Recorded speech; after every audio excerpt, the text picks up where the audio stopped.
বন্ধু এমন বানাও যেই বন্ধু ভালো সময় হবে আয়না এবং খারাপ সময় হবে ছায়া। কারণ ছায়া কখনো পিছু ছাড়ে না, আর আয়না কখনো মিথ্যা বলে না। যুবক ভাইরা ঠিক কিনা বলো? দেখো যুবক ভাইরা, ওয়াজ মাহফিল ইউটিউবে আপলোড যায় ফুল, বাট এই যারা টিকটক চালায়, ফেসবুক চালায়, রিলস বানায়, এরা খালি দেখবেন প্রেমের কথাই আপলোড দেয়। হ্যাঁ, 1.5 ঘন্টা 1 ঘন্টা যে নামাজ নিয়ে বলছি, তাফসির করছি, সবর নিয়ে বলছি, এত কিছু বলছি, এটা সহজে মানুষ দেখতে চায় না। ওই যে দিন সে দেখবেন 30 সেকেন্ডের একটা বক্তব্য, অথবা অ্যাটলিস্ট 10 থেকে 15 সেকেন্ড, ওইটা দেখবেন কালকে ভাইরাল হয়ে যাবে। তো আমাদের দেশে ট্রেন্ড চেঞ্জ করতে হবে, নাম্বার 1 এই সাবজেক্টে। নাম্বার 2, যুবকদেরকে বলছি, যুবক ভাইয়েরা শোনো, আমি আসিফের চেহারা সুন্দর, জামা কাপড় সুন্দর, চশমা ভালো, ঘড়ি ভালো, হাতে আংটি পরি ভালো মানেই যে আমি খুব যোগ্যতা সম্পূর্ণ, ইটস নট লাইক দ্যাট। এই ট্রেন্ডটা চেঞ্জ করো, বোঝার চেষ্টা করো। চেহারায় সুন্দর হইলেই কিন্তু আমলে সুন্দর হয় না যুবক ভাইয়ারা। আমাদের দেশে যেই বক্তারা খুব ফেমাস, অনেকগুলো ক্যামেরা থাকে সামনে, মানে ফেসবুকে ভিউ, টিকটকে ভিউ, ইউটিউবে ভিউ, মানুষ ভাবে যে এটাই তো আল্লাহওয়ালা। না না, আমি যাদের কাছে পড়াশোনা করেছি তারা যে কত বড় ইলমওয়ালা, কতটা নলেজেবল পারসন, কতটা বড় আলেম, you don't have any idea about it, তোমার কোনো ধারণাই নাই। বাট তারা মিডিয়ার সামনে আসতে পছন্দ করে না, তারা ভিডিও করতে পছন্দ করে না। আমরা এখন কাজ করে করে জনপ্রিয় হয়ে গেছি, মানুষ আমাদেরকে অনেক বড় কিছু ভাবে। বাট মাথায় রাখবা, বড় আলেম সে নয় যে ইংরেজি বলতে পারে, বড় আলেম সে নয় যে উর্দু বলতে পারে, বড় আলেম সে নয় যার ভিউ বেশি আছে, বড় আলেম সে নয় যার জামা বেশি সুন্দর। বড় আলেম সে যার কথা শুনলে আখেরাত মুখী হতে মনে চায়। যুবক ভাইরা, চেঞ্জ দিস ট্রেন্ড, এই ট্রেন্ডকে চেঞ্জ করে ফেলো। তুমি সেই ওয়াইজের ওয়াজ শুনবা যাকে দেখলে দুনিয়ার কথা নয় আখেরাতের কথা তোমার স্মরণ হয়। যুবক ভাইরা ঠিক কিনা বলো?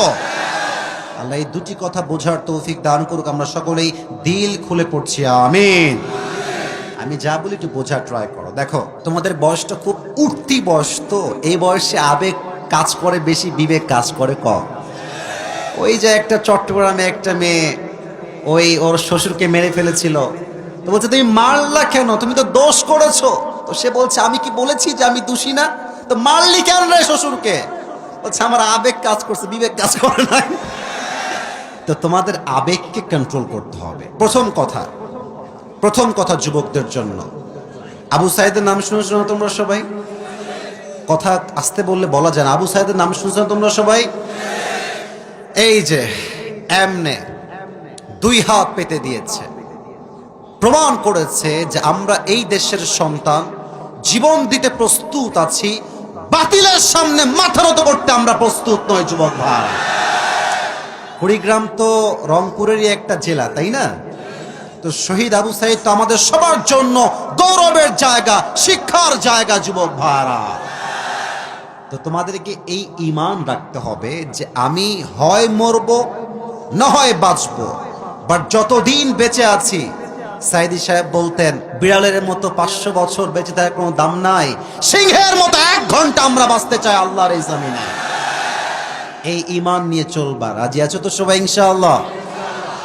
2 নাম্বার কথা বলেই তাফসিরে যেতে চাই। দেখো ভাই, প্রেম টেম করা বাদ দিয়ে দাও। তোমাদের অনেক বন্ধু এখানে প্রেম করে, আমি জানি। ওরে বলবা বন্ধু ছ্যাক খাওয়ার আগেই ভালো হয়ে যা, সময় থাকতে ভালো হয়ে যা মাসুদ, ভালো হয়ে যা।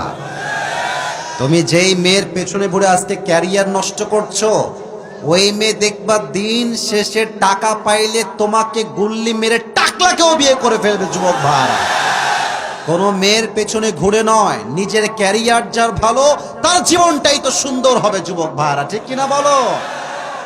ভালো সময়ে ভালোবাসার মানুষের কোনো অভাব হয় না, আর খারাপ সময়ে আপন মানুষগুলো কেউ হারিকেন দিয়ে খুঁজে পাওয়া যায় না। যুবক ভাইরা, দিস ইজ দ্য রিয়েলিটি। যুবক ভাইরা, নিজের টাকা নিজে কামাই করা একটা কথা। শোনো, আমারও বাবা আছে, আমারও মা আছে, আমারও বোন আছে, আমি একটা ফ্যামিলির সন্তান। তোমাদেরকে বাস্তব কথা বলছি যুবক ভাইরা, শোনো, যেই ছেলের টাকা বেশি, তার পরিবারে 3 সন্তান হলেও দেখবা যে টাকা কামায় বেশি, তাকে সবাই দাম দেয় বেশি। আর যেই ছেলে এখনো ইনকাম করতে শেখে নাই, তাকে বাপ মাও দাম দিতে চায় না, দুনিয়া দাম দিবে কোথায়? আজকালকার বাবা মারা অনেক স্বার্থপর, আমি বলতে খুব লজ্জা পাচ্ছি, বাট আমাকে বলতে হবে। বাবা মাও আজকে টাকার হিসাব করে সন্তানদেরকে তারতম্য করে ভালোবাসে যুবক ভাইরা, ঠিক কিনা বলো? টাকা কামানো শেখো, নিজেকে যোগ্যতা সম্পূর্ণ করো। আর হ্যাঁ, তোমাদের এদিকে অনেক বন্ধু আছো, বন্ধু একটু জাস্টিফাই করে হিসাব করে বন্ধু বানাইও। ওই বন্ধু বানা যে বন্ধু তোমাকে গাজার দিকে ডাকে, গাঞ্জা খাইতে ডাকে, প্রেম করতে ডাকে, যুবক ভাইয়ারা, বন্ধু বানাবা সেই বন্ধু যে তোমাকে 5 ওয়াক্ত নামাজ দিকে ডাকবে, যুবক ভাইয়ারা। এই জন্য বলে বন্ধু এমন বানাও যেই বন্ধু ভালো সময় হবে ছায়া, এবং ভালো সময় হবে আয়না, এবং খারাপ সময় হবে ছায়া।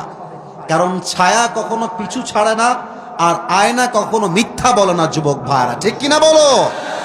আল্লাহ প্রত্যেকটা যুবকদেরকে এই কথাগুলো বোঝার তৌফিক দান করুন, সকলেই পড়া আমিন।